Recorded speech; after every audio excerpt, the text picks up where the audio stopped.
પડતી હોવાથી એટલે દરેકને ખાતરની એક સાથે જરૂર પડતી હોવાથી સરકારશ્રી આપવાના પ્રયત્ન કરે છતોય ખાતરમાં થોડું ઘણું ઓછું વધતું આવતું હોય પણ સમયસર સરકારને ખાસ અપીલ છે કે કપડણ તાલુકામાં ખાતરની અછત હોવાથી વધુમાં વધુ પુરવઠો મળે એ બાબતે વિનંતી છે અને અમારા ખેડૂતો અને સભાસદોના સમગ્ર તાલુકામાં અમે વિતરણ કરીએ છીએ, 2-2 થેલીનું વિતરણ કરી અમે પૂરું પાડીએ છીએ અને આધાર કાર્ડ સિવાય વેચતા નથી અને લાઇનથી જ વેચીએ છીએ. એટલે વધુમાં વધુ ખાતર અમારી મંડળીમાં આવે એવી ખાસ અપીલ છે અને આપ સરકારશ્રીને વિનંતી છે.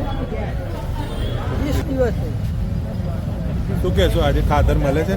ના, આ 50 ગુણનું ટોકન બનાવશે, બાકીનું કાળો બજાર થશે. જતું રહ્યું, કપાસ તો ફેલ થઈ ગયા. અત્યારે ઘઉંનું વાવેતર, ઘઉંમાં ખાતર જરૂરી છે, ખાતર મળતું નથી. કોઈ વસ્તુ નહીં, સરકારથી નહીં જીતા કે નહીં ભગવાનથી જીતા. હવે તો બધોથી થાકી ગયા છીએ અમે.